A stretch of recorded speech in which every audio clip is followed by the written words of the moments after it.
Hello friends, welcome to polytechnic Pathshala. हम लोग RAC की क्लास में आगे बढ़ते हैं। हमारा जो सेकंड चैप्टर है उस चैप्टर का नाम है वेपर कंप्रेशन साइकिल। शार्ट में हम लोग इसको वीसीसी के नाम से जानते हैं। हमने पहले बता दिया कि जो आपका आरएसी सब्जेक्ट है ये थर्मोडायनेमिक्स एक आपका अगर हम लोग बीटेक की बात करें तो थर्मोडायनेमिक्स एज ए सब्जेक्ट हम लोग पढ़ते हैं, जो आपके थर्मल इंजीनियरिंग में कुछ चैप्टर्स दिए हुए हैं। तो थर्मोडायनेमिक्स एक अपने आप में सब्जेक्ट होता है, वो बेसिक सब्जेक्ट, वो मूल सब्जेक्ट है। अगर हम लोग बात करें थर्मोडायनेमिक्स की, इसकी बात करें थर्मोडायनेमिक्स की, ये मूल सब्जेक्ट होता है।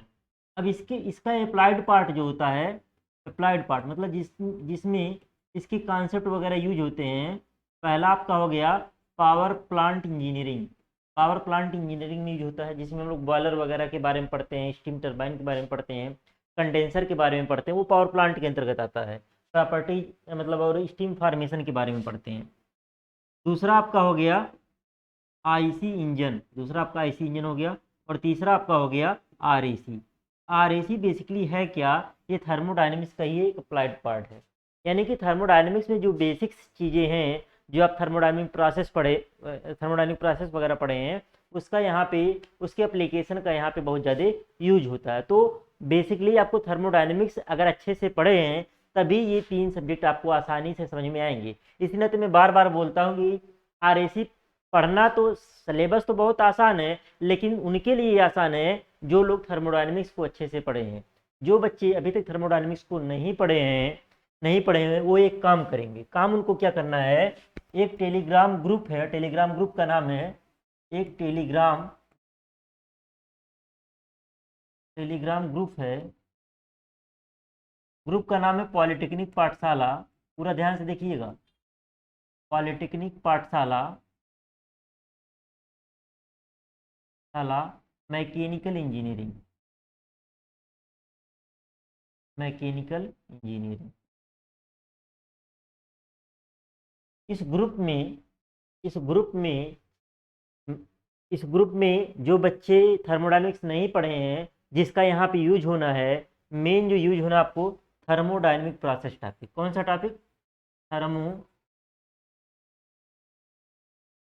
Thermodynamic processes.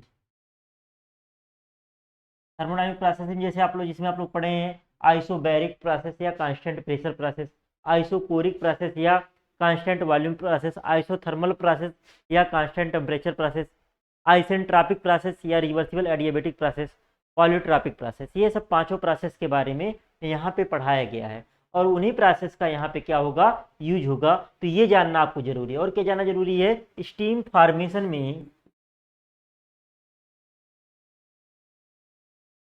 स्टीम फार्मेशन में आप लोग वेपर डोम वगैरह के बारे में पढ़े होंगे। इसके बारे में पढ़े होंगे, वेपर डोम के बारे में पढ़े होंगे। तो वेपर डोम यानी कि पीएच डायग्राम कैसा होगा, मतलब और टीएच डायग्राम कैसा होगा, क्योंकि यहाँ पे हम लोग वेपर का यूज करते हैं। वेपर जैसे आपका भाप पानी के लिए स्पेशली यूज होता है। जो स्टीम वर्ड यूज होता है, स्टीम का मतलब होता है, स्टीम का मतलब होता है वाटर वेपर। स्टीम का मतलब होता है वाटर वेपर।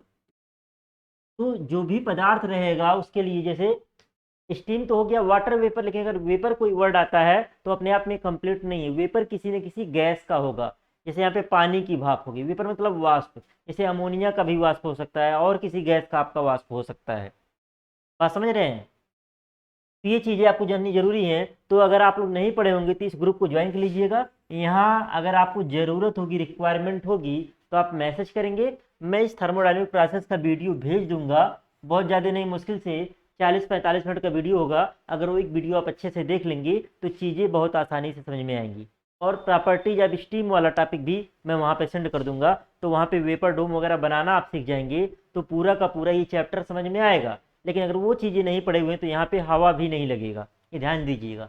तो जो बच्चे थर्मोडायनेमिक्स अच्छे से पढ़े हैं उन्हीं को ये चैप्टर समझ में आने वाला है अच्छे से।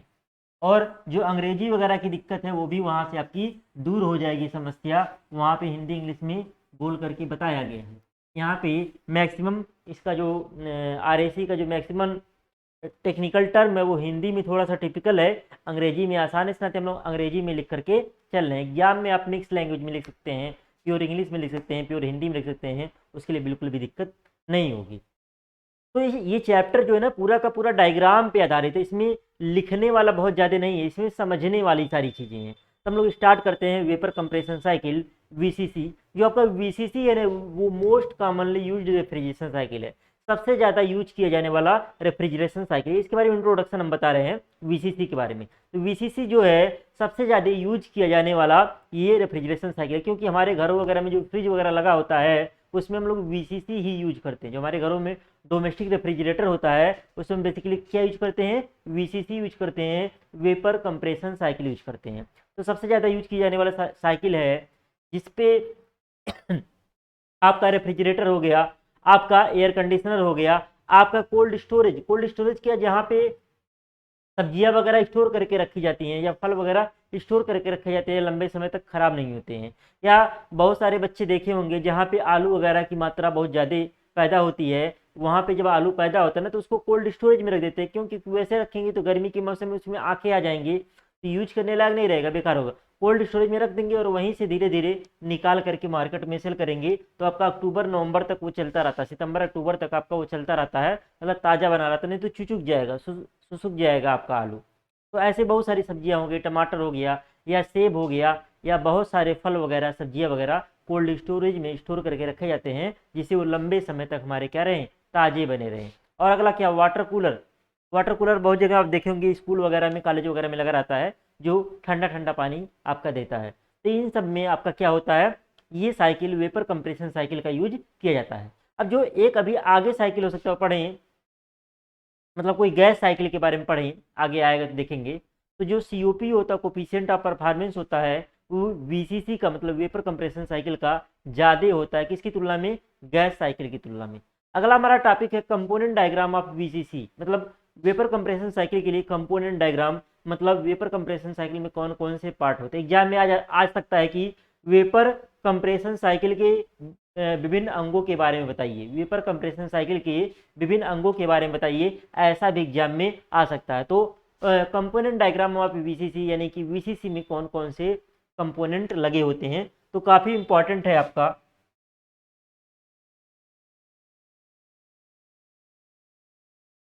तो बेसिकली हम लोग बात करें वीसीसी में अगर हम लोग बात करें तो बेसिकली इसमें 4 डिवाइसेज लगी होती हैं। वेपर कंप्रेशन साइकिल में 4 डिवाइसेज लगी होती हैं, चारों का नाम भी यहाँ लिखा हुआ है नीचे, अभी हम लोग बात करेंगे। नीचे अगर देखेंगे यहाँ पे तो चारों का नाम भी लिखा होता है, और कौन सी डिवाइसेज में क्या काम होता है ये इसके बारे में यहाँ पे लिखा गया है। अभी इसके हम देखेंगे, पहले हम चारों डिवाइसेज देख लेते हैं और कैसे ये काम करेगा इसको भी देख लेते हैं, कैसे हमारा ये काम करता है रेफ्रिजरेटर वगैरह में। तो इसमें 4 डिवाइसेज हैं। ये पहला डिवाइस है इवेपोरेटर, ये वाली डिवाइस का नाम है, ये वाली डिवाइस का नाम है इवेपोरेटर। क्या नाम है, इवेपोरेटर, ये वाली डिवाइस।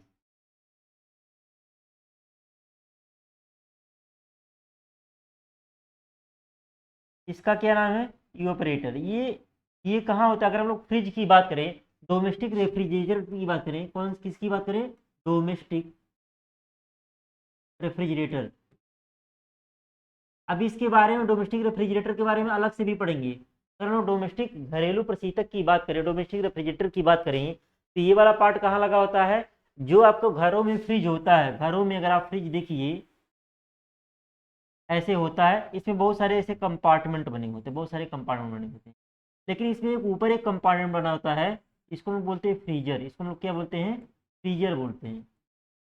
इसमें इसमें हम लोग बर्फ बनाते हैं, इसमें हम लोग आइस बना सकते हैं। ये ज़्यादा सबसे कोल्ड एरिया होता है, मोस्ट कोल्ड एरिया होता है। जो ये वाला जो पार्ट होता है, फ्रीजर वाला जो पार्ट होता है, ये क्या होता है, मोस्ट कोल्ड एरिया। मतलब इस फ्रिज में सबसे ठंडा एरिया यही होता है, क्या, ये फ्रीजर वाला पार्ट जो सबसे ऊपर होता है, जहाँ पे हम लोग पानी का बॉटल वगैरह रखते हैं, काफ़ी ठंडा हो जाता है, चिल्ड हो जाता है बहुत ज़्यादा, इसका टेम्परेचर सबसे कम होता है। तो इसी में अगर ऊपर, अगर आप कभी देखेंगे हाथ लगा करके, तो ऊपर आपको काफ़ी रफ लगेगा, क्यों, क्योंकि ऊपर जो इवेपोरेटर की कॉइल लगी होती है, कॉइल दिखाया गया है, जो इवेपोरेटर की कॉइल लगी होती है ना, वहां पे होता क्या है, वहां पे आइस जमा रहता है, वहां पे हमेशा क्या होता है, आइस जमा होता है। तो फ्रीजर के ऊपर वाले पार्ट में, आपके घर में फ्रिज होगा तो देखिएगा ऊपर हाथ से लगा करके आपको इसके ऊपर हमेशा आइस जमा रहता है। क्यों? क्योंकि ये सबसे ठंडा होता है। ठंडा होने की वजह से जो भी खाद्य पदार्थों से वो मतलब क्या करता है, हीट को खींचता है, तो उसके साथ साथ उसकी नमी भी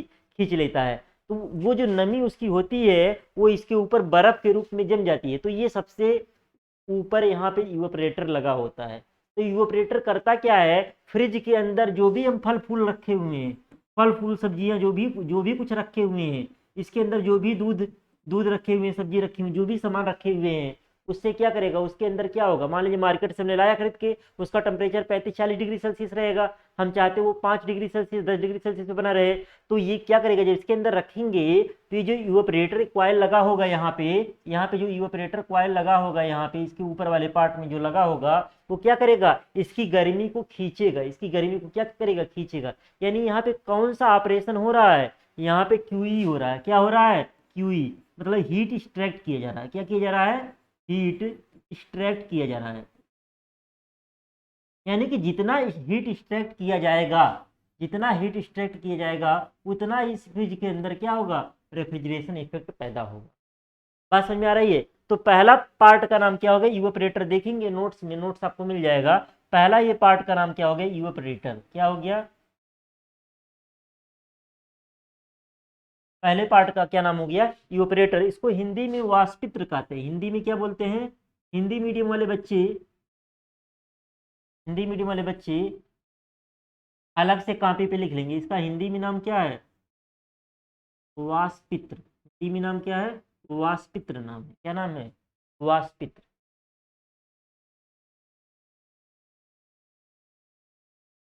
ये आपका क्या हो गया, वाष्पित्र हो गया। इसका काम क्या है, ये सबसे ठंडे रीजन में होगा, ये सबसे क्या है, ठंडा रीजन। यहाँ पे देखिए क्यों दिखाया गया है, मतलब ये क्या कर रहा है, उष्मा को ये खींच रहा है। और ये सबसे क्या है, ये सबसे कोल्ड रीजन है। ये सबसे क्या है, ये सबसे कोल्ड रीजन दिखाया गया है। ये सबसे, यहाँ पे देखेंगे,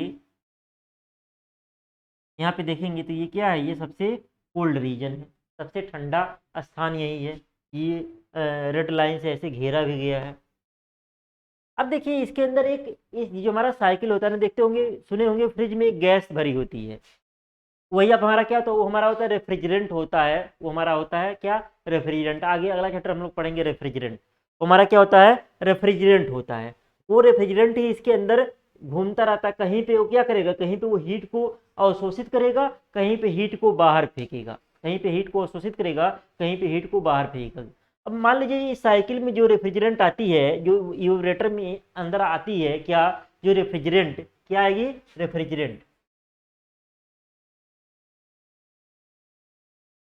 मतलब जो जो फ्रिज में गैस होती है, जो आपकी फ्रिज में क्या होती है, गैस होती है, आप लोग सुनेंगे नॉर्मली गैस, उसी को हम लोग क्या बोलते हैं, उसी को हम लोग बोलते हैं क्या, रेफ्रिजरेंट बोलते हैं। क्या बोलते हैं, रेफ्रिजरेंट। तो इसके अंदर एक रेफ्रिजरेंट क्या होता है, घूमता रहता है। कहीं पे लिक्विड फेज में रहेगा, कहीं पे गैसियस फेज में रहेगा, मतलब वह वेपर के फेज में रहेगा।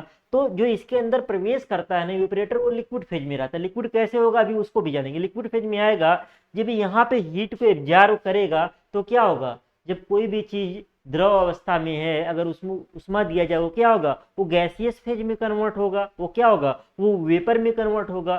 तो जो भी यहाँ पे रेफ्रिजरेंट है, इसके अंदर प्रवेश करते समय लिक्विड फेज में रहेगा, लेकिन जब इवेपोरेटर से बाहर निकलेगा ना, तो गैसियस फेज में रहेगा। किस फेज में रहेगा, गैसियस फेज में रहेगा। किस फेज में रहेगा, गैसियस फेज में रहेगा। अब देखिए होगा क्या, अब इससे निकलेगा ये, अब इससे निकला, किससे निकला, इवेपोरेटर से निकला। अब ये जा रहा कहाँ, कंडेंसर में जा रहा है। कहाँ पे जा रहा है, कंडेंसर में जा रहा है। एक डिवाइस है जिसका नाम है कंडेंसर, यहाँ पे दिखाया गया कंडेंसर, ऐसे देखेंगे। हम दूसरे कलर से अगर दिखाएं,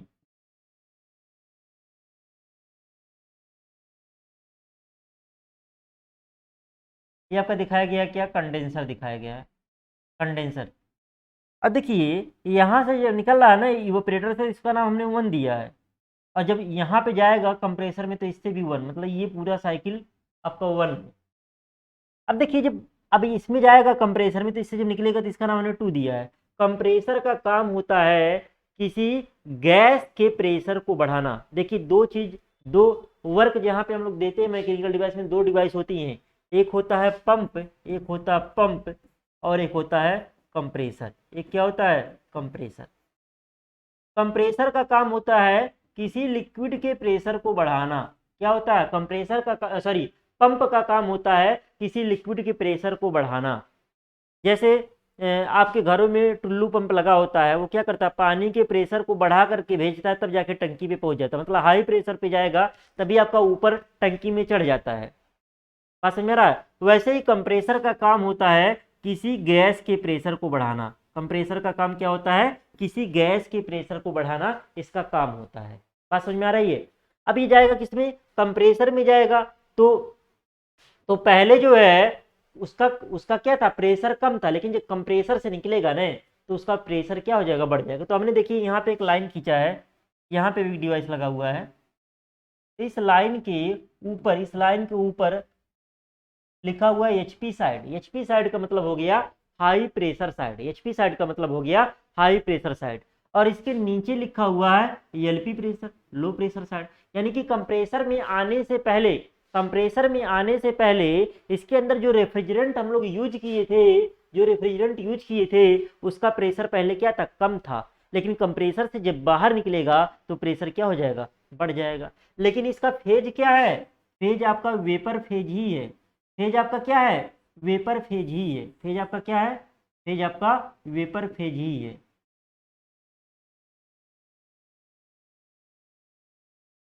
फेज आपका क्या है? वेपर फेज ही है। अब किस में जाएगा? अब इस डिवाइस में जा रहा है, इसको बोलते हैं कंडेंसर। इस डिवाइस का नाम है कंडेंसर। कंडेंसर को हिंदी में संघनित्र बोलते हैं। कंडेंसर का वर्ड और भी सब्जेक्ट में कहीं कहीं पे आया हुआ है। कंडेंसर को हम लोग क्या बोलते हैं?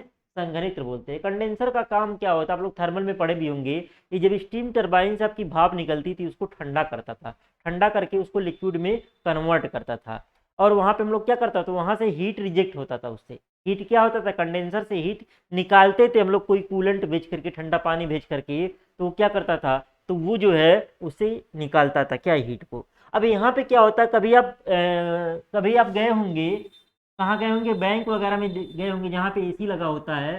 तो देखेंगे ना, तो देखेंगे बाहर, बैंक के बाहर ऐसे एक बॉक्स होता है, उसमें क्या होता है? इसमें ऐसे गोल सा बना होगा और उसमें ऐसे पंखा चलता रहता है। इसमें ऐसे पंखा चलता रहता है, ऐसे पंखा चलता रहता है। ये पंखा क्या करेगा? घूमेगा। इस पंखे का काम क्या होता है? इस पंखे का काम होता है जो हमारा कंडेंसर कॉइल है, जैसे यहाँ पे इवोपरेटर कॉइल था, ऐसे कंडेंसर में भी एक कॉइल लगा हुआ है। जो कंडेंसर कॉइल है इस पे हवा फेंकता है। जैसे थर्मल इंजीनियरिंग में आप लोग क्या पढ़े थे? ये आपका बॉयलर था, बॉयलर से जा रही थी स्टीम। बॉयलर से क्या निकल रहा था? स्टीम। इससे निकल रहा था हाई प्रेशर का स्टीम निकल रहा था। और स्टीम ये क्या करता? टरबाइन को चलाता था। ये क्या था? स्टीम टरबाइन था। स्टीम टरबाइन से हमको मिलती थी मैकेनिकल एनर्जी। फिर वही स्टीम आता था किसमें? आता था कंडेंसर में। किसमें आता था? कंडेंसर में। ये क्या है? ये आपका कंडेंसर है, कंडेंसर है। अब यहाँ पे क्या होता था? यहाँ पे जो है कंडेंसर में करते क्या थे? यहाँ से तो स्टीम आता था, लेकिन यहाँ पे ऐसे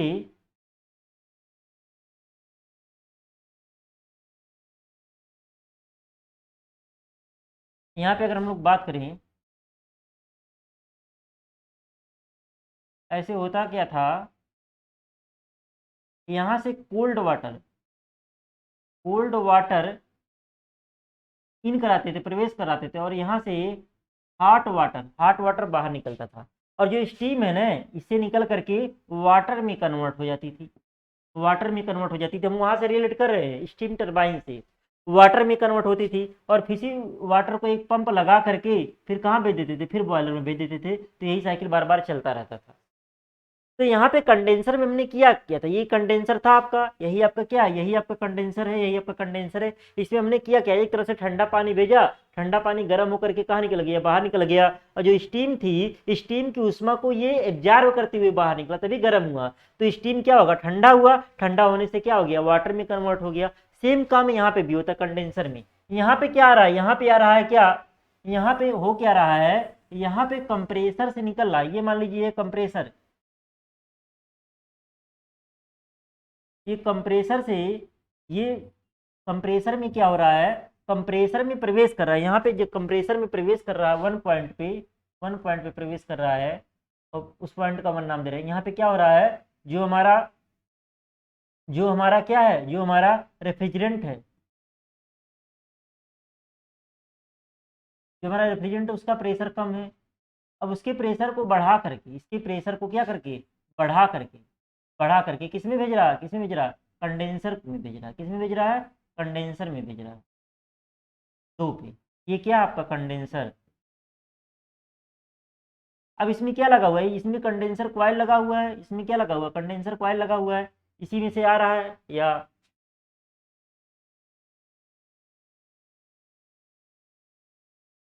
ऐसे टेढ़े मेढ़े रास्तों से आएगा ये।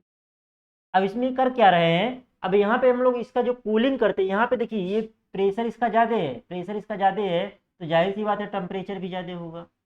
तो प्रेशर, क्योंकि प्रेशर क्या होता है, टेम्परेचर के समानुपाती होता है। चार्ल्स लॉ पढ़े होंगे, पी समानुपाती होता है टी। क्या होता है, पी समानुपाती होता है टी। अगर किसी भी चीज़ का हम प्रेशर बढ़ाएंगे तो जाहिर सी बात है उसका टेम्परेचर भी क्या होगा, बढ़ेगा। तो होगा क्या, अब यहाँ पे फैन लगा करके हम लोग क्या करते हैं, यहाँ पे एक फैन ऐसे चलता रहता है, दिखाए हैं, ये फैन चलेगा तो क्या होगा, एयर जो हमारा ये कंडेंसर कॉइल है, इस पे हवा जाएगा। जब हवा जाएगा तो हवा हवा क्या करेगा, इसके अंदर जो हीट है वो हवा हीट को अपने साथ अवशोषित करके बाहर निकालेगा। और ये कमरे के बाहर लगा होता है, तो ये क्या करेगा, यानी कि जो हीट यहाँ पे अवशोषित हुआ था किसमें, इवेपोरेटर में, वही क्यू क्या होगा, कंडेंसर से बाहर निकल जाएगा। वही क्यू आपका क्या होगा, वही हीट क्या होगा, वही हीट कंडेंसर कॉइल से क्या हो जाएगी, बाहर निकल जाएगी। यानी कि जब हमने वाष्प से उष्मा लिया, हमने बताया था ना भी स्टीम टरबाइन के केस में, जब कंडेंसर में स्टीम आता है और पानी उसमें ठंडा वाला डालते, ठंडा पानी गर्म होकर के बाहर निकल गया, तो कंडेंसर से क्या निकलता है, फिर स्टीम नहीं निकलता है, पानी निकलता है। वैसे ही जो लिक्विड यहाँ पे, जो रेफ्रिजरेंट यहाँ पे वेपर फेज में अंदर गया था, निकलते समय किस फेज में आ जाएगा, लिक्विड फेज में आ जाएगा। निकलते समय इससे किस फेज में आएगा, लिक्विड फेज में आएगा। क्यों आ रहा है, आपको समझ में आ रहा होगा रीजन, क्यों हो रहा है ऐसा, ये रीजन आपको समझ में आ रहा होगा अगर आप चीजों को रिलेट कर पा रहे हैं। तो थोड़ा सा हिंदी इंग्लिश वाला है, लेकिन वो हम उतना हिंदी लेकर के चलेंगे, जो भी टेक्निकल टर्म है उसका हिंदी हम बताते हुए आपको चलेंगे, बिल्कुल भी परेशान होने की जरूरत नहीं है। तो अगर हम लोग बात करें इवेपोरेटर, इसका हिंदी में नाम क्या है, इसका हिंदी में नाम है वाष्पित्र। क्या नाम है, वाष्पित्र नाम है। अगर हम लोग बात करें कंप्रेसर, इसका हिंदी में नाम क्या है, संपीडक नाम है। क्या नाम है, संपीडक नाम है। अगर हम लोग बात करें कंडेंसर की,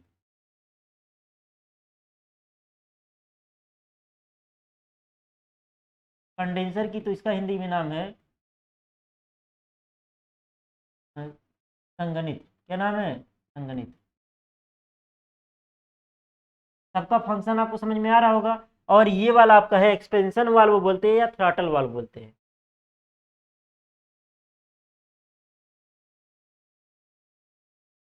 एक्सपेंशन वाल्व और थ्रॉटल वाल्व इसको बोलते हैं। चार डिवाइसेज यही होती है मुख्य रूप से। इसका हिंदी में नाम होता है प्रसार वाल्व। क्या होता है, प्रसार वाल्व नाम होता है। क्या नाम होता है, प्रसार वाल्व नाम होता है। अब इससे क्या, इसमें घुसा था वेपर फेज में, इससे निकला किस फेज में, लिक्विड फेज में निकला, और इसका क्या हो गया, यहाँ पे टेम्परेचर, घुसते समय टेम्परेचर ज्यादा था, निकलते समय क्या हो जाएगा, टेम्परेचर घट जाएगा, जब टेम्परेचर घट जाएगा तो होगा क्या, फिर इसके बाद इसको हम गुजार रहे हैं किससे, एक्सपेंशन वाल्व से गुजार रहे हैं, थ्रॉटल वाल्व से गुजार रहे हैं। अब एक्सपेंशन वाल्व या थ्रॉटल वाल्व का काम क्या होता है, जो हमारा एक्सपेंशन वाल्व होता है या थ्रॉटल वाल्व होता है, इसका फंक्शन क्या होता है, काम क्या होता है, प्रेशर को घटाना। तो कंप्रेसर क्या कर रहा था, प्रेशर को बढ़ा रहा था, और ये क्या कर रहा है, ये प्रेशर घटा रहा है। अच्छा, एक चीज आप लोग जानते हैं कि पानी 100 डिग्री सेल्सियस पर गर्म करेंगे तो 100 डिग्री सेल्सियस पर भाप में परिवर्तित होगा। लेकिन आप लोग पढ़े होंगे कि पहाड़ों पर, छोटे कक्षा में एक प्रश्न जरूर पढ़े होंगे, पहाड़ों पर माने अधिक ऊंचाई पर दाल देर से पकती है, ऐसा क्यों होता है? जैसे जैसे जैसे ऊंचाई पे हम लोग जाते जाएंगे, होता क्या, जैसे ये मान लीजिए पृथ्वी है, इसके चारों ओर क्या वायुमंडल है, और वायुमंडल क्या करती है, पृथ्वी पे दाब डालती है, जिसे हम लोग कहते हैं वायुमंडलीय दाब। ये मान लीजिए अर्थ है आपका, और इसके चारों ओर कुछ दूरी पर क्या होगा, वायुमंडल होगा, और वायुमंडल क्या करेगा, वायु का कुछ भार होगा, वो भार क्या करेगा, पृथ्वी के ऊपर अप्लाई होगा, जिसके कारण हमारा वायुमंडलीय दाब क्रिएट होता है। मतलब पृथ्वी की सतह की इकाई क्षेत्रफल पर लगने वाले, मतलब वायुमंडल द्वारा पृथ्वी की सतह की इकाई क्षेत्रफल पर डाले गए दाब को हम लोग वायुमंडलीय दाब कहते हैं। अब मान लीजिए अगर यहाँ पे अगर हम लोग खड़े हैं तो इतने हाइट का आपका वायु का भार होगा, तो जाहिर सी बात है प्रेशर का मान ज्यादा होगा। लेकिन अगर वही इससे आप कुछ ऊंचाई पे चले गए, मान लीजिए इससे कुछ ऊंचाई पे चले गए, अब यहाँ पे क्या होगा, यहाँ पे इतनी ही हाइट का प्रेशर रहेगा, इतनी ही हाइट का वेट रहेगा एयर का, तो यहाँ पे प्रेशर ऊंचाई पे जाने पे क्या होगा, प्रेशर घटेगा। क्या होगा, प्रेशर घटेगा। और प्रेशर घटने से क्या होता है, प्रेशर घटने से जो आपका बॉइलिंग पॉइंट है ना वो भी घट जाता है। बॉइलिंग पॉइंट यानी पानी जो है ना उसके उबलनांक बिंदु या क्वथनांक बिंदु जो है वो भी क्या होगा, घट जाएगा। यानी कि पानी जो पहले 100 पे उबलता था ना वो अब 80 पे उबलेगा, यानी कि 80 डिग्री सेल्सियस पे वो भाप में बदल जाएगा, तो ज़्यादा देर तक उसको पकाना पड़ेगा। और प्रेशर कुकर क्या करता है, जो आपका दाल पकाते हैं प्रेशर कुकर में, इसमें पकाते हैं, प्रेशर कुकर में पकाते हैं, वो क्या करता है, वो प्रेशर को बढ़ाता है। अब जो पहले पानी 100 पे उबलना चाहिए था, भदेली में बनाते, किसी भगोने में बनाते दाल को, लेकिन जब कुकर यूज करेंगे ना तो पता चलेगा 1.2 बार पे उबलेगा, एटमॉस्फेरिक प्रेशर 1.2 पे उबलेगा। यानी कि यहाँ पे प्रेशर क्या हुआ, 0.2 बार क्या हो गया, बढ़ गया। अब क्या होगा, अब क्या होगा, जो पानी पहले 100 डिग्री सेल्सियस पे उबल रहा था अब वो 120 पे उबलेगा। जब 120 डिग्री पर उबलेगा तो दाल क्या होगा, जल्दी पक जाएगा। तो यहाँ पे थ्रॉटल वाल्व, इसको समझाने का मेरा पर्पज क्या था, इसको समझाने का मेरा पर्पज क्या था कि जो हमारा थ्रॉटल वाल्व है, जो हमारा क्या है, जो हमारा थ्रॉटल वाल्व है, एक्सपेंशन वाल्व क्या है, ये प्रेशर को घटाएगा। जब प्रेशर को घटाएगा, तब इन्हें वाटर के केस में पढ़ा, प्रेशर के घटने पे होता क्या, बॉइलिंग पॉइंट घट जाता है। वैसे एक्सपेंशन वाल्व क्या करेगा, बहुत एक्सपेंशन वाल्व में क्या होगा, एक नली होगी, एक बहुत सकरी नली होगी, सकरी नली से ऐसे कई बार घुमा के ऐसे ले जाएंगे, ऐसे ले जाएंगे रेफ्रिजरेंट को। जब कई बार घुमा के ले जाएंगे ना तो होगा क्या, इस पतले मार्ग से जब कई बार घूमता हो जाएगा तो उसका प्रेशर बहुत ज़्यादा ड्रॉप हो जाएगा। प्रेशर जब ड्रॉप होगा तो वहीं पे वो क्या होगा, लिक्विड, यानी कि प्रेशर कम हो गया, यानी कि उसको उबलने का जो तापमान है वो कम हो गया, यानी कि इसके वेपर फेज में कन्वर्ट होने का जो तापमान है वो कम हो गया। तो वहीं पे क्या होगा, वो लिक्विड फेज में कन्वर्ट होना लिक्विड में इंटर कर रहा था, वो वेपर फेज में कन्वर्ट होना स्टार्ट हो जाएगा। तो यहाँ से जब निकलेगा ना, यहाँ से जब निकलेगा ना, किससे, एक्सपेंशन वाल्व या थ्रॉटल वाल्व से निकलेगा ना, तो उसमें वेपर फेज में कन्वर्ट हो जाएगा और उसमें नमी थोड़ी ज़्यादा रहेगी, उसमें नमी क्या होगी, थोड़ी ज़्यादा होगी। जैसे आपका वेट स्टीम होता है, वेट स्टीम टाइप का, जैसे आपका, तो यहाँ पे जो निकलेगा ना तो वेट वेपर के फॉर्म में निकलेगा। वेट वेपर मतलब गीली वाष्प के रूप में निकलेगा, यानी कि उसमें कुछ भाग वेपर रहेगा और कुछ भाग लिक्विड के कंपोनेंट भी रहेंगे, यानी कि लिक्विड और वेपर फेज का वो क्या रहेगा, मिक्सचर रहेगा। तो वेट वेपर फेज के रूप में ये क्या निकलेगा, बाहर निकलेगा इससे।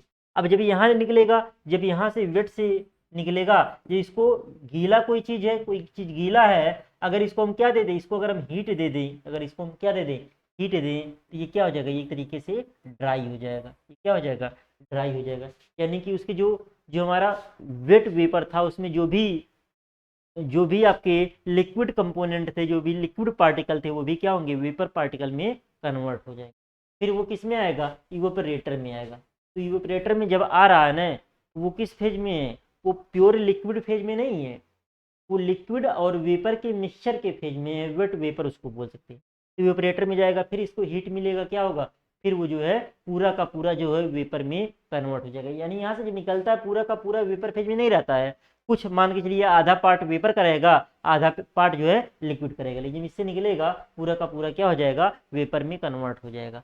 ये एक साइकिल पूरी हो गई, और यही साइकिल बार बार देखिए, तो जैसे अगर कंप्रेसर की बात करें तो इसमें कौन सा प्रोसेस हो रहा है, 1 से 2। कंडेंसर की बात करें तो इसमें 2 से 3 हो रहा है। एक्सपेंशन वाल्व की बात करें तो इसमें 3 से 4 हो रहा है, और इसकी हम लोग बात करें इसमें क्या हो रहा है, 4 से 1 हो रहा है। तो ये हमारी क्या होगी, एक साइकिल पूरी हो गई। तो ऐसे ही आपकी मतलब इसी प्रकार से अनगिनत साइकिलें आपकी चलती रहेंगी। तो ये जो है हमारा जो क्यू आर है, वो जो क्यू निकलता है कंडेंसर से, वो कहाँ निकलेगा, एटमॉस्फेयर में जाएगा। और जहाँ पे क्यू एक्सट्रैक्ट होता है वो क्या रहेगा, कोल्ड रीजन रहेगा, जो फ्रिज के ऊपर वाले फ्रीजर वाले पार्ट में रहता है, जिसको हमने समझाया था अभी। तो ये चारों डिवाइस आपकी समझ में आ गई होंगी, और चारों डिवाइस का काम क्या होता है ये भी समझ में आ गया होगा।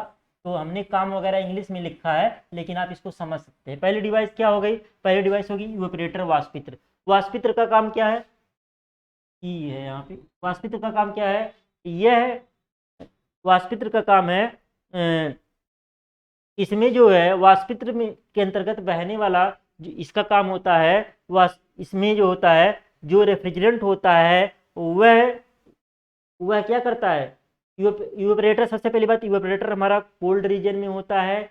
यह इसमें बहने वाला रेफ्रिजरेंट क्या होता है, जो खाद्य पदार्थ होते हैं उसकी ऊष्मा को अवशोषित करता है, जिससे हमारा रेफ्रिजरेंट जो होता है वो वेपर फॉर्म में कन्वर्ट हो जाता है। कंडेंसर का काम क्या होता है, कंप्रेसर को संपीडक कहते हैं। कंप्रेसर का काम होता है, यह कंप्रेसर जो है अपने अंदर प्रवेश करने वाले वेपर के प्रेशर को बढ़ा देता है। वेपर के प्रेशर को क्या कर देता है, बढ़ा देता है। और उसके बाद कंडेंसर का काम क्या होता है, जिससे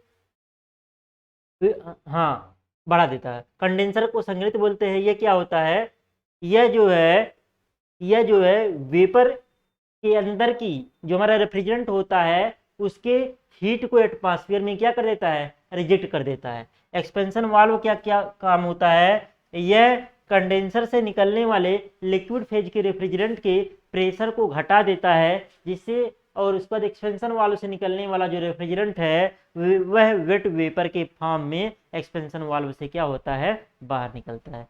तो ये जो हमारी लाइन है, इस लाइन को देखेंगे, इस लाइन के नीचे क्या है, लो प्रेशर रीजन है, यानी एलपी साइड है, और इसके ऊपर क्या है, एचपी साइड है। तो ये चारों जो डिवाइसेज हैं इनका फंक्शन आपको पता चल गया होगा।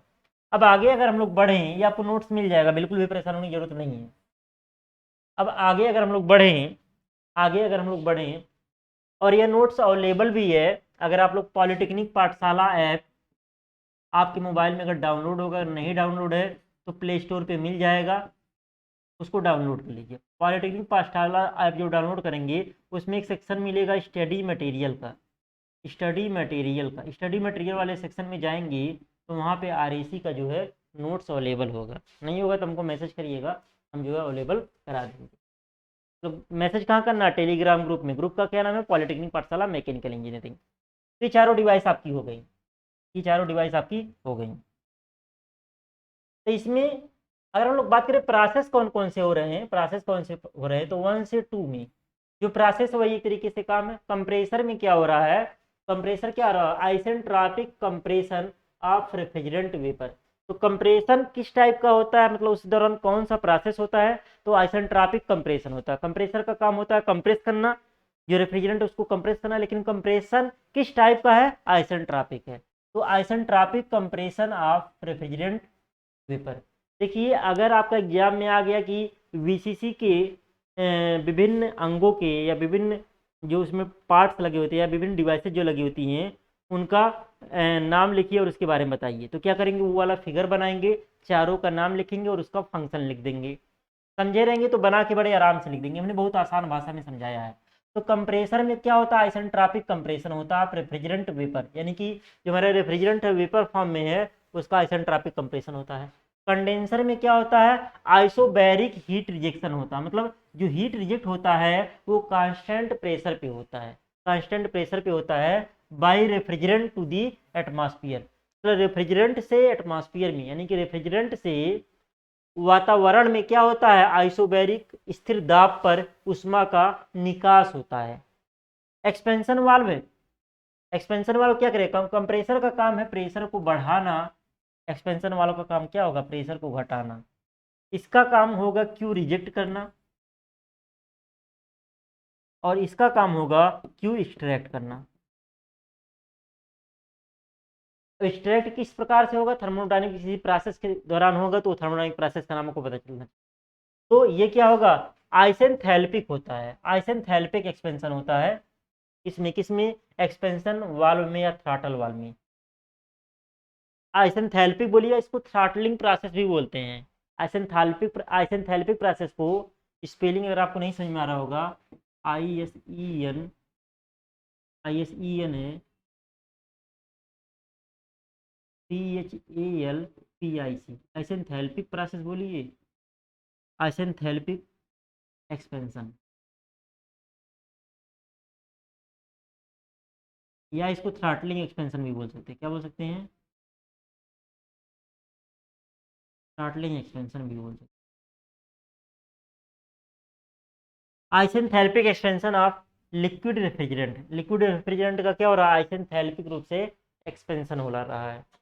और इवेपोरेटर में ये भी क्या होगा, ये भी कांस्टेंट प्रेशर पे ही होगा, isobaric heat addition to refrigerant vapour या heat extract from low temperature space or cold body. तो हीट एक्सट्रैक्ट किया जा रहा है लो टेम्परेचर स्पेस से, या कह सकते हैं आइसोबैरिक हीट एडिशन हो रहा है टू रेफ्रिजरेंट। तो ये चारों डिवाइसेज में कौन कौन से प्रोसेस हो रहे हैं ये आपको पता चलेगा। ये अभी पीवी टीएच डायग्राम वगैरह पे ये सब बनाना पड़ेगा, या पीएच डायग्राम पे इस पे बनाना पड़ेगा, तो इसके लिए हम लोग सीओपी वगैरह का फार्मूला निकाल सकते हैं। तो चारों डिवाइस में कौन सा प्रोसेस हो रहा है ये आपको पता चल गया। अब अगर हम लोग बात करें कि आपका TS and PH diagram for VCC, TS and PH diagram for VCC, यहाँ पे देख रहे हैं कुछ इस प्रकार का फिगर बना हुआ है, ये नहीं समझ में आ रहा होगा।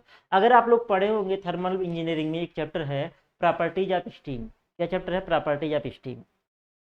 ध्यान से हम थोड़ा सा रिवाइज कर रहे हैं, ध्यान से आप लोग देखते हुए चलिएगा, थोड़ा सा रिवाइज कर रहे हैं इसको, थोड़ा सा ध्यान से देखते हुए चलिएगा, नहीं तो मैं थर्मल इंजीनियरिंग का आपको वीडियो प्रोवाइड करा दूंगा, वहां से भी आप इस चीज को समझ सकते हैं। देखिए अगर आपसे कोई पूछे, अगर आपसे कोई पूछे कि आइस का टेम्परेचर क्या होता है, आइस का टेम्परेचर क्या होता है, तो आप जनरली समझते होंगे 0 डिग्री सेल्सियस, लेकिन ऐसा नहीं है। आइस का टेम्परेचर जो होता है 0 डिग्री सेल्सियस या 0 डिग्री सेल्सियस से कम, कुछ भी हो सकता है कम। जैसे जनरली 0 डिग्री सेल्सियस पे आपका लिक्विड से सॉलिड फेज में कन्वर्जन होता है, यानी कि पानी से आपका आइस बनता है, पानी से आपका क्या बनता है, आइस बनता है। लेकिन उसको और डीप डीप फ्रीज करते जाएंगे तो उस आइस का टेम्परेचर क्या होता जाएगा, और कम होता जाएगा। जैसे आप लोग देखे होंगे आइसक्रीम पार्लर वगैरह, जहाँ पे आइसक्रीम वगैरह बनती है वहाँ पे डीप फ्रीजर लगे होते हैं। आइसक्रीम को -40 डिग्री सेल्सियस, -50 डिग्री सेल्सियस तक ठंडा करते हैं, जिससे बीच में लाइट अगर 1-2 घंटे कट भी जाए तो हमारा आइसक्रीम पिघले नहीं, तो वहाँ पे आइसक्रीम को -40 -50 तक ठंडा करके रखते हैं। तो वैसे ही अगर किसी कोई आपसे पूछे आइस का टेम्परेचर कितना होता है, -0 डिग्री सेल्सियस या 0 डिग्री सेल्सियस से कम, तो हम एक डायग्राम बनाने जा रहे हैं। डायग्राम का नाम है, एक डायग्राम बनाने जा रहे हैं किसके किसके बीच में, ये डायग्राम जो है H2O के लिए, किसके लिए, H2O के लिए है। एक तरफ हम दिखा रहे हैं क्या, टेम्परेचर दिखा रहे हैं, और एक तरफ दिखा रहे हैं Q, एक एक्सिस पे टेम्परेचर दिखा रहे हैं, सॉरी,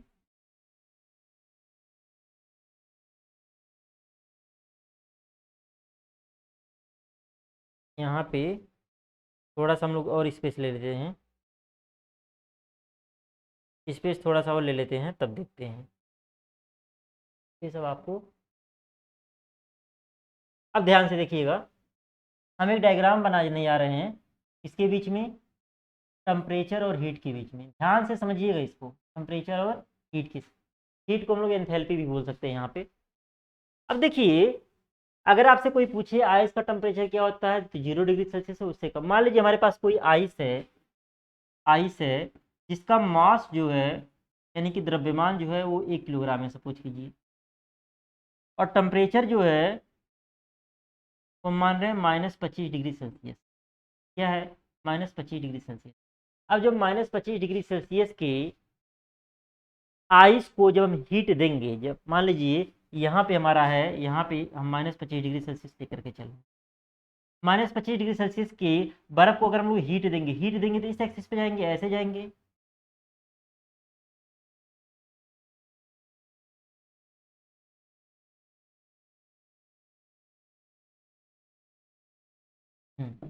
-25 डिग्री सेल्सियस के आइस को अगर हम लोग हीट देंगे तो ऐसे जाएंगे, कैसे जाएंगे, ऐसे जाएंगे इस लाइन पे। क्यों? क्योंकि इसका जब हम इसको हीट देंगे तो ये कहाँ पहुंचेगा, 0 डिग्री सेल्सियस पहुंचेगा। 0 डिग्री सेल्सियस पे क्या होगा, अवस्था परिवर्तन होगा। 0 डिग्री सेल्सियस पे क्या होगा, अवस्था परिवर्तन होगा। और अवस्था परिवर्तन के दौरान टेम्परेचर की वैल्यू कांस्टेंट होती है, यानी कि 0 डिग्री सेल्सियस पे आपको बर्फ भी मिलेगा और 0 डिग्री सेल्सियस पे पानी भी मिलेगा। हमने हीट दिया, कुछ हीट दिया होगा, क्या दिया होगा, कुछ हीट दिया होगा, और कितना हीट लगा होगा, ये डेल्टा क्यू बराबर होगा M C delta T. M C delta T formula होता है, एम सी डेल्टा टी।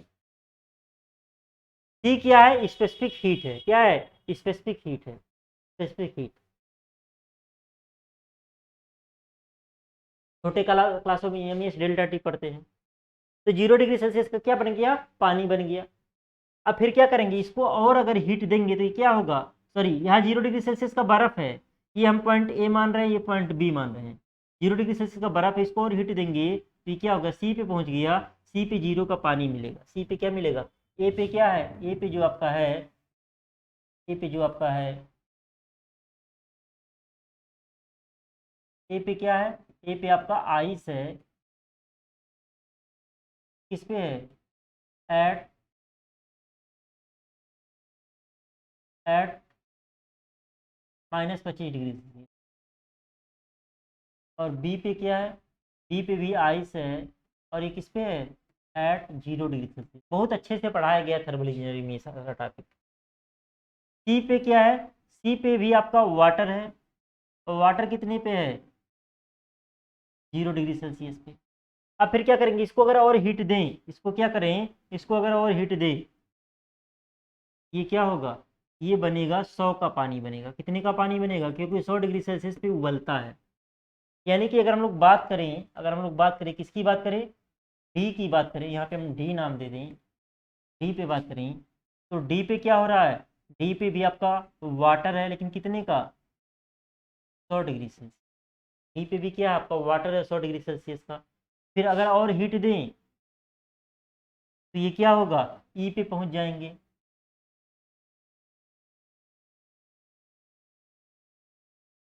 थोड़ा सा 1 मिनट रुक जाइए, डायग्राम को जो है फिर से ड्रा कर लेते हैं। ये हमारा मान लीजिए ये बी हो गया, ये सी हो गया, ये डी हो गया, ये क्या हो गया, ई। डी पे वाटर 100 डिग्री सेल्सियस पे है, ई पे क्या होगा, ई पे आपका हो जाएगा स्टीम।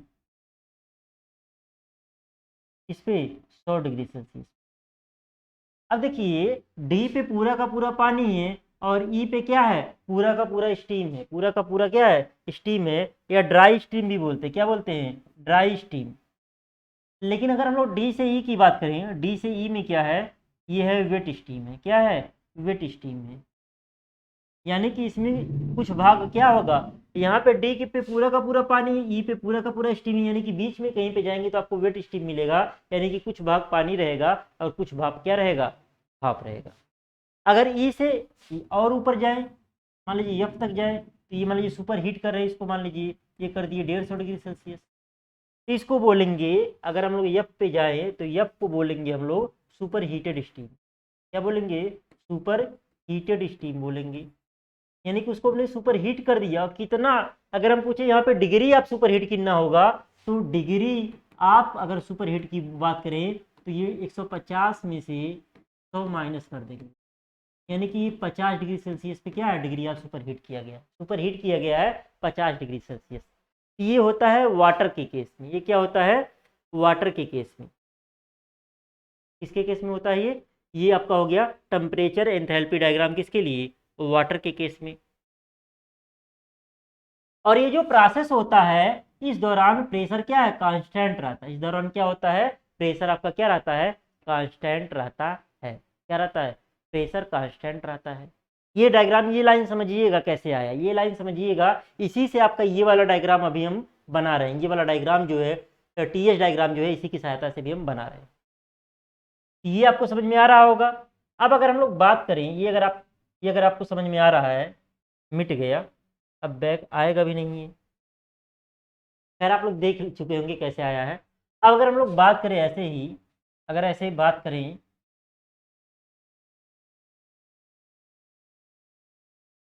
तो मान लीजिए किसी प्रेशर पे ये आपका ऐसे दिखाया गया था, ऐसे यहाँ पे मान लीजिए, यहाँ पे क्या है, ये मान लीजिए 25 डिग्री सेल्सियस पे है, और ये मान लीजिए 100 डिग्री सेल्सियस, ये भी 100 होगा, ये मान लीजिए आपका 150 डिग्री सेल्सियस।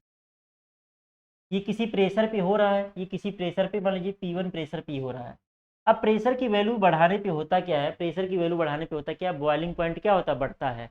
अभी मैंने बताया कि प्रेशर कुकर क्या होता है, प्रेशर कुकर का काम होता है प्रेशर बढ़ाना। तो पानी जो पहले 100 पे उबल रहा था, अब किस पे उबल रहा था, 120 पे। जब प्रेशर की वैल्यू बढ़ाएंगे तो क्या होगा, बॉइलिंग पॉइंट बढ़ेगा, मतलब ये जो अवस्था परिवर्तन के दौरान हीट लग रहा है, इसकी मात्रा घटेगी, ऐसे जाएगा।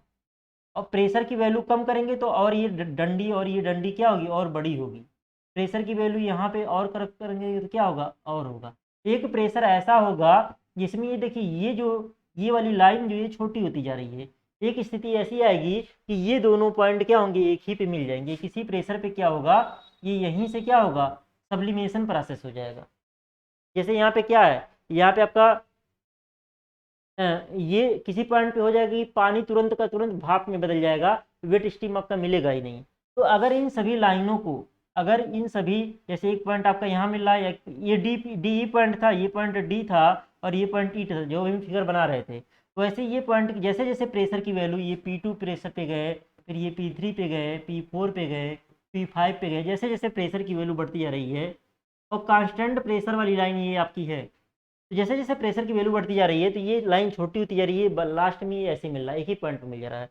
तो अगर इनको क्रम से मिला दें, ऐसे इनको क्रम से अगर ऐसे मिलाएं, तो हमको कुछ इस प्रकार की आकृति मिल रही है।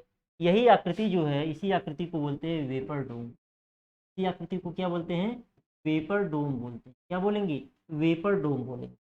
बात समझ में आ रही है, ये आपका क्या हो गया, वेपर डोम हो गया। तो यही वाला वेपर डोम जो है, यही वाला जो वेपर डोम है, वो यहाँ पे बनाया गया है। यही वाला जो वेपर डोम है, वो यहाँ पे बनाया गया है। ध्यान से देखिएगा, TS and PH diagram for VCC और VCC के लिए TS और PH डायग्राम यहाँ पे भी दिखाया गया है। तो प्रोसेस जो चारों लिखे थे, ये डायग्राम बना करके भी वो चारों प्रोसेस लिखे थे, हमने ऊपर ही लिख दिया था, कोई दिक्कत नहीं। तो ये क्या है, इस एक्सिस पे आपका टेम्परेचर है, इस एक्सिस पे एंट्रोपी। तो वेपर डोम हमने बना दिया ये।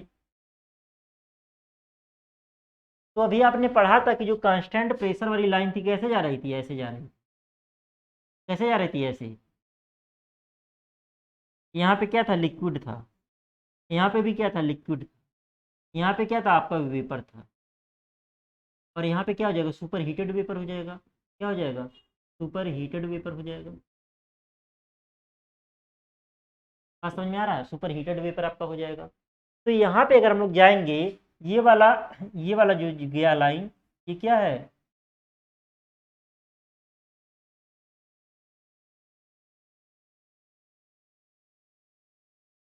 ऐसे गया है। ये PL है, PL किस में होगा, PL लो प्रेशर कहाँ पे था, इवोपरेटर में था। ये क्या होगा, PE, पी मतलब इवोपरेटर प्रेशर है, PE का मतलब इवोपरेटर प्रेशर, या PL लो प्रेशर। और ये वाला कंडेंसर वाला दिखाया गया है। ये क्या है, पीएच बोलिए या पीसी, कंडेंसर प्रेशर ये है। पीएच बोलिए या पीसी, कंडेंसर प्रेशर आपका है। अब यहाँ पे देखिए, कंप्रेसर में कौन सा प्रोसेस हो रहा था, 1 से 2, 1 से 2 किस में हो रहा था, कंप्रेसर में हो रहा था। 1 से 2, ये एरो नहीं लगा था, एरो आप लोग लगा लीजिएगा। 1 से 2 किस में हो रहा, कंप्रेसर में हो रहा। कंप्रेसर में हो क्या रहा है, हम लोग क्या कर रहे हैं, कंप्रेस कर रहे हैं। जब कंप्रेस कर रहे हैं तो कंप्रेसर के पहले प्रेशर क्या था, PL था, लेकिन कंप्रेसर से जब बाहर निकल रहा है तो कंप्रेसर क्या हो जाएगा, PH हो जाएगा, हाई प्रेशर हो जाएगा। तो यहाँ पे प्रेशर क्या है, PL है प्रवेश करते समय, लेकिन जब इससे निकल रहा है P1 पे 1 पे प्रवेश कर रहा है, तो प्रेशर है पी एल या पी, जब इससे निकल रहा तो प्रेशर क्या हो जाएगा, पीएच हाई प्रेशर या पीसी कंडेंसर प्रेशर बोलिए उसको। तो प्रेशर आपको समझ में आ गया होगा, ये प्रेशर क्या है आपका। हमने क्या किया, कंप्रेस किया। जब कंप्रेस करेंगे तो क्या होगा, टेम्परेचर बढ़ेगा। यहाँ पे देखिए टेम्परेचर कुछ और है, यहाँ पे टेम्परेचर कुछ और हो गया। जब हम लोग कंप्रेस कर रहे हैं उसको, जब कंप्रेस कर रहे हैं, देखिए जब कंडेंसर में प्रवेश कर रहा है ना, तो यहाँ पे ई वाला पॉइंट है, पूरा का पूरा वेपर है, ये डी और ई हमने लिया था। यहाँ पे क्या था, डी पे पूरा का पूरा लिक्विड है, और ई पे पूरा का पूरा क्या है, ड्राई वेपर कह सकते हैं। मतलब जो वेपर है, इस वेपर में क्या होगा, मतलब जो लिक्विड पार्टिकल जीरो होंगे, लेकिन बीच में अगर कहीं पे रहता, बीच में कोई पॉइंट अगर हम लेंगे तो वहां पे वेपर भी होगा और लिक्विड भी होगा, मतलब दोनों के बीच की चीज होगी, उसको हम लोग वेट वेपर बोल सकते हैं। तो अगर हम लोग डीई की यहाँ पे बात करें तो डीई के बीच में क्या है, डीई में जो है, डी में क्या है, वेट वेपर है। क्या है, वेट वेपर, ध्यान से समझिएगा, वेट वेपर है। तो हम लोग 1 से 2 कंप्रेस किए तो किस पे, ये पहले से ही था क्या, पहले से ही वेपर फॉर्म में था। अब ये कहाँ से जा रहा है, यहाँ से यहाँ पे पहुंच गया, तो क्या हो गया, ये सुपर हीटेड वेपर में कन्वर्ट हो गया। तो हाई प्रेशर पे, ये हाई प्रेशर पे गया, और ये यहाँ पे अगर रहता, इस पॉइंट पे आपका रहता क्या, वेपर केवल रहता, ड्राई वेपर आता, लेकिन यहाँ पे जो जा रहा है इस वाली लाइन से ऊपर चला गया, इस वाली लाइन से जो ये दिखाया गया है, इस वाली लाइन से कुछ ऊपर चला गया। तो ये क्या हो गया, ये ऐसे जब हो रहा है कंप्लीट, कैसे हो रहा है, ऐसे हो रहा है, समझ में आ रहा होगा। ये पॉइंट 1 है आपका, और ये पॉइंट 2 है, ये आपका हो गया, ये आपका क्या है, ये आपका हो गया पीएल है, और ये क्या है, पीएच। तो 1 से 2 पे हमने क्या कर दिया, कंप्रेशन कर दिया। 1 से 2 पे हमने क्या कर दिया, कंप्रेशन कर दिया। अब फिर क्या होगा, अब कौन सा प्रोसेस होगा, कंडेंसर वाला प्रोसेस होगा। कौन सा प्रोसेस होगा, कंडेंसर वाला। कंडेंसर में क्या होगा, इससे हीट रिजेक्ट होगा, हीट रिजेक्ट होगा यानी क्या, टेम्परेचर घटेगा, टेम्परेचर घटेगा, पहले घटते घटते पहले ये सुपर हीटेड फेज से वेपर फेज में आएगा, और वेपर से क्या हो जाएगा, लिक्विड फेज में आ जाएगा। यानी कि कंप्रेशन ऐसे हो रहा है, फिर ऐसे हो रहा है। लेकिन इस दौरान क्या है, इस दौरान प्रेशर क्या है, पूरे के दौरान प्रेशर एच है, पीएच है। तो जो हम लोग गर्म करेंगे या ठंडा करेंगे, हीट देंगे या हीट लेंगे, ये सारे प्रोसेस किस पे हो रहे हैं, कांस्टेंट प्रेशर पे हो रहे हैं। तो इस दौरान क्या हो रहा है, इस दौरान जो आपका हीट जो है एटमॉस्फेयर में रिजेक्ट हो रहा है। हीट क्या हो रहा है, एटमॉस्फेयर में रिजेक्ट हो रहा है। देखिए यहाँ पे क्यू आर दिखाया गया है, यहाँ पे ये जो लिखा हुआ है ये क्या है, ये चीज़ क्यू आर लिखी गई, क्या लिखी, स्मॉल आर लिखा गया है, स्मॉल या कैपिटल जो भी लिखी कोई दिक्कत नहीं, क्यू आर है इस दौरान। अब ठंडा होकर के कहाँ पे आ गया, लिक्विड फेज में आ गया। ये कहाँ पे आ गया, लिक्विड फेज में आ गया, 3 पे आ गया। अब 3 से 4 जो होता है ना प्रोसेस, आइसेंथैल्पिक होता है, ये इरिवर्सिबल प्रोसेस होता है, इरिवर्सिबल प्रोसेस होता है। इरिवर्सिबल प्रोसेस भी वो होता है कि जिसपे हम लोग चलेंगे, पथ डिफाइन नहीं होता। पथ डिफाइन करने का मतलब वो फुटप्रिंट छोड़ते हुए नहीं जाता, बहुत फास्ट प्रोसेस होता है, बहुत फास्ट प्रोसेस होता है, उसको हम लोग देख नहीं पाते हैं। कहने का मतलब ये है कि जो आपके और सब प्रोसेस होते हैं वो आपके बहुत धीरे धीरे होते हैं। कैसे प्रोसेस होते हैं, बहुत धीरे, काजी स्टैटिक प्रोसेस होते हैं। अगर आप लोग थर्मोडायनेमिक्स पढ़ेंगे, एक प्रोसेस होता है काजी स्टैटिक प्रोसेस। काजी स्टैटिक प्रोसेस जो होता है बहुत धीरे धीरे होता है। क्या होता है, बहुत धीरे धीरे होता है। और ये सब प्रोसेस क्या होते हैं, बहुत फास्ट होते हैं। इस नाते इसको, जो हमारा इरिवर्सिबल प्रोसेस होता है उसको डॉटेड लाइन द्वारा दिखाते हैं, तो इसको ऐसे डॉटेड लाइन द्वारा दिखाया। ये प्रोसेस किस में होगा, 3 से 4 जो किस में होगा, एक्सपेंशन वाल्व में होगा, या बोलिए टाटल वाल्व में। 3 से 4 वाला प्रोसेस। फिर किस पे आ गए, यानी 3 से 4 से जब निकल रहे हैं तो देख रहे हैं हमारा लिक्विड फेज में नहीं, ये क्या है, वेट वेपर के फेज में, ये वाला कंडीशन। डी और ई के बीच में, यहाँ पे कहीं पे आ रहे हैं, यहाँ से कैसे आ रहे हैं, ऐसे आ रहे हैं। ये क्या है, वेट वेपर के फेज में। किस फेज में है, वेट वेपर के फेज में। फिर 4 से 1 में क्या होगा, हीट एक्सट्रैक्ट होगा। हीट क्या होगा, क्यूई हो रहा है, यहाँ पे हीट एक्सट्रैक्ट हो रहा है, कोल्ड रीजन से क्या हो रहा है, हीट एक्सट्रैक्ट हो रहा है। तो चारों चीज़ें आपके समझ में आ रही होंगी। ये कांस्टेंट प्रेशर वाली लाइन क्या होगी, ये ऐसे होगी। ये आपका क्या बनाया गया, ये वेपर डोम बनाया गया। ये आपका कौन सा डायग्राम है, टीएच डायग्राम है। तो टीएच डायग्राम आशा करता हूँ कि आपको समझ में आया होगा थोड़ा बहुत। आप लोग वो थर्मोडायनेमिक्स प्रोसेस पढ़िएगा पूरा, स्टीम फार्मेशन वाला, वेपर डोम वाला टॉपिक पढ़िएगा, फिर इसको पढ़िएगा और इसको बनाने का प्रयास करिएगा। धीरे धीरे आपको चीज़ें समझ में आने लगेंगी। तो 1 से 2 में आप लोग देख रहे हैं क्या है, 1 से 2 में आपकी एंट्रोपी क्या है, 1 से 2 में एंट्रोपी कांस्टेंट है। 1 से 2 में आपकी क्या है, एंट्रोपी आपकी कांस्टेंट है। 1 से 2 में आपकी क्या है, एंट्रोपी कांस्टेंट है। तो इसी नाते इसको क्या बोलते हैं, आइसेंट्रोपिक, आइसेंट्रोपिक प्रोसेस हो रहा है, आइसेंट्रोपिक कंप्रेशन हो रहा है। किसमें, इसमें कंप्रेसर में। क्यों, क्योंकि इस दौरान एंट्रोपी की वैल्यू क्या है, कांस्टेंट है।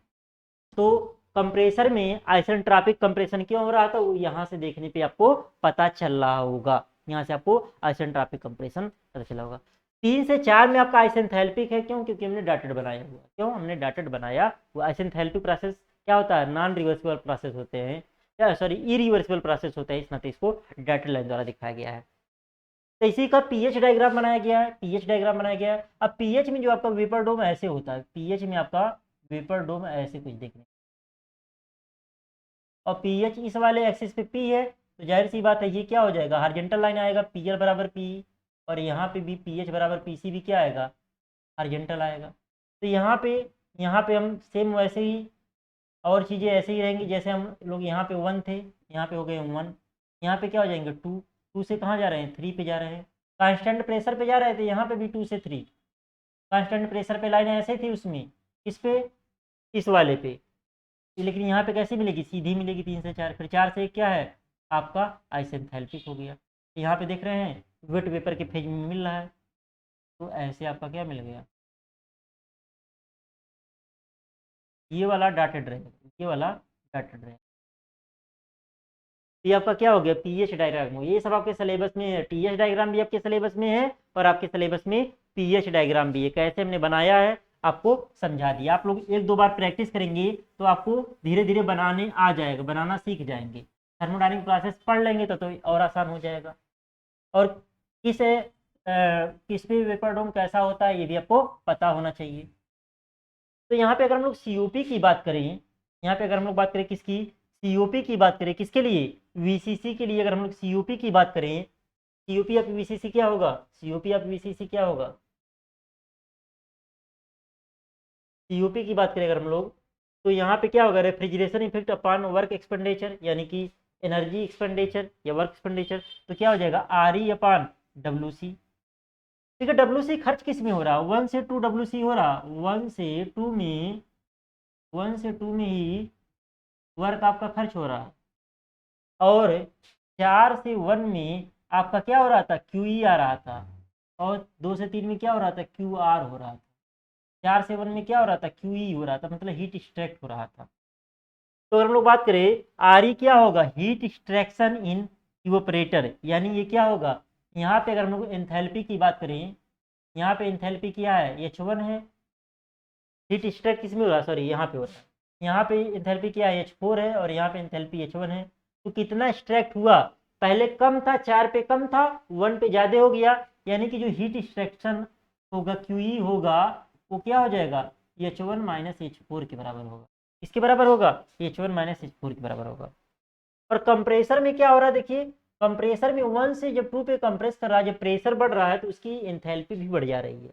तो यहाँ पे 1 पे एंथैल्पी कितनी है, H1 है, और 2 पे कितनी H2 है। तो अगर हम लोग बात करें WC की वैल्यू, ये क्या होगा, H2 माइनस H1, क्या होगा, H2 माइनस H1 हो जाएगा।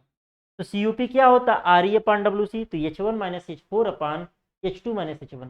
तो जब एग्जाम में प्रश्न आएगा ना, तो वहां पे दिया रहेगा कंप्रेशन से पहले रेफ्रिजरेंट की इंथैल्पी इतनी है, कंप्रेशन के बाद इंथैल्पी इतनी हो जाती है, इवेपोरेशन से पहले इंथैल्पी ये है, तो इसके लिए सीओपी निकालिए। तो आपको ये फार्मूला नहीं याद करना है, ये डायग्राम में वैल्यू आपको पता करनी है। इस डायग्राम के माध्यम से आप समझे रहेंगे तभी न्यूमेरिकल लगा पाएंगे, फार्मूले से आप न्यूमेरिकल नहीं लगा पाएंगे। क्यों, क्योंकि फार्मूले में H1 की वैल्यू H2 की वैल्यू प्रश्न में नहीं दिया रहेगा, वहां पे दिया रहेगा इवेपोरेशन से पहले कितना है, इवेपोरेशन के बाद क्या है, कंप्रेशन से पहले कितना है, कंप्रेसर से पहले कितना है, कंप्रेसर के बाद कितना है। तो ये ऐसे डाटा दिया रहेगा। तो आपको अगर ये कॉन्सेप्ट समझ में आया है तभी आप न्यूमेरिकल लगा पाएंगे, अदरवाइज आप न्यूमेरिकल लगा नहीं पाएंगे। अब कंक्लूजन की अगर हम लोग बात करें, क्या क्या निष्कर्ष यहाँ पे निकल रहा है, निष्कर्ष की अगर बात करें क्या क्या निकल रहा है, कि RE WC और QR इन VCC ये क्या है, देखिए ये हम लोग जा रहे थे 1, ये 1 से गया 2 पे, 2 से यहाँ पे नाम दे दिया गया 2 डैश, 2 डैश से फिर यहाँ पे नाम दे दिया गया 3, टू डैश वहाँ पे भी था, हमने नाम नहीं दिया था। 3 से यहाँ पे दे दिया हमने, 3 से हमने दे दिया यहाँ पे 4, ये क्या है 4 है। 4 से हमने दे दिया 1, फिर आपका 1 से स्टार्ट हुआ, 1 से, ये आपका हो गया VCC। अगर हम लोग एरिया की बात करें, एरिया किसी डायग्राम में बात करें, ये डायग्राम आपका ऐसे बनाया गया है।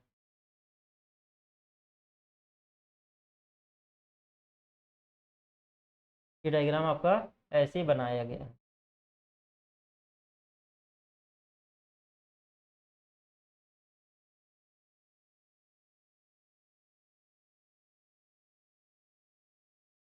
ये PL है और ये क्या है P। ये वाला पॉइंट आपका है, ये वाला पॉइंट आपका है 1। 1 से हम लोग गए कांस्टेंट प्रेशर पे। ये डायग्राम आपका PS डायग्राम है। 1 से गए 2 पे, 2 पे जो यहाँ पे आ रहे हैं ना, इसका नाम दे रहे हैं 2 डैश। 2 डैश से आ गए 3 पे, 3 पे किससे आ गए, ऐसे दिखाया था 4, 4 से आ गए। ये 1 से 2, 2 से 2 डैश, 2 डैश से 3, 3 से 4, 4 से 1 किस में हो रहा है, ये प्रोसेस हो रहा है VCC, यही आपका VCC है।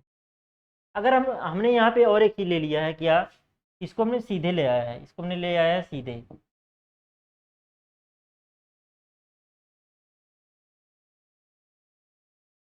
तो यहाँ पे सीधे कर दिया गया, यहाँ पे नाम दे दिया गया A, यहाँ पे B, यहाँ पे वर्क वगैरह को समझाया जा रहा है। तो एरिया अगर हम लोग बात करें, 2 से 2 डैश यहाँ से स्टार्ट हो रहा है, 2 से 2 डैश, 2 डैश से 3, 3 से फिर C, 3 से फिर C से फिर B से फिर A से फिर 1, 1 से फिर 2। अगर इसकी हम लोग बात करें, ये क्या है, हीट रिजेक्टेड बाई कंडेंसर।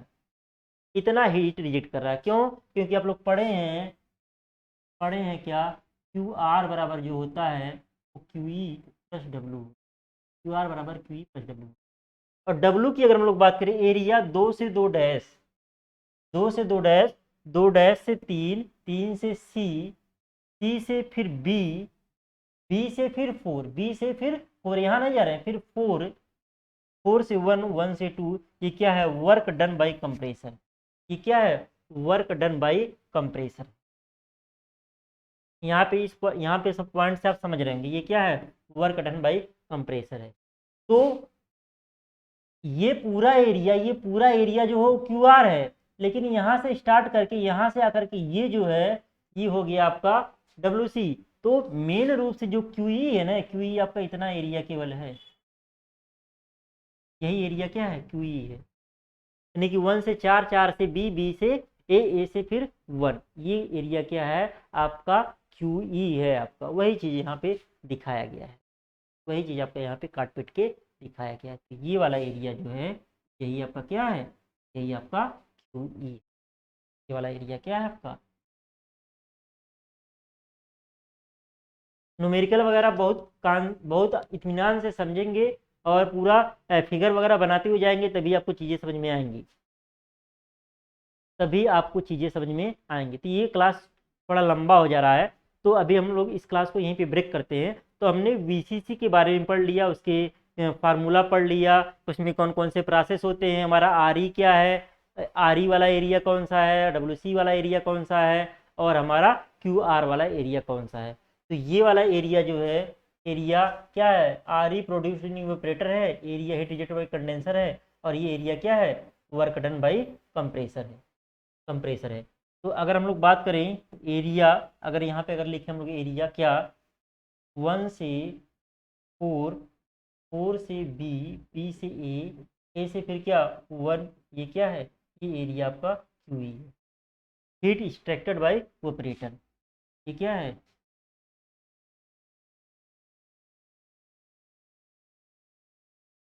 यहाँ पे लिखा ही तो गया है, ये पहला वाला वही लिखा गया है, पहला वाला वही है, पहला वाला वही। 4 से 1 है, 4 से 1 है, 1 से A है, A से फिर B है, B से फिर 4 है। यही आपका क्या, RE प्रोड्यूसिंग इवेपोरेटर, यही आपका क्या है आपका। इतना हम लोग इस वीडियो में रहने देते हैं। इसके बाद वाले जो टॉपिक है वेट, जैसे वेट कंप्रेशन क्या होता है, डाई कंप्रेशन क्या होता है, सुपर हीटेड कंप्रेशन क्या होता है, तो इन सब के बारे में हम लोग जो है डोमेस्टिक रेफ्रिजरेटर वगैरह के बारे में हम लोग जो है नेक्स्ट वीडियो में कवर करेंगे। मिलते हैं हम लोग नेक्स्ट वीडियो में, तब तक के लिए जय हिंद दोस्तों।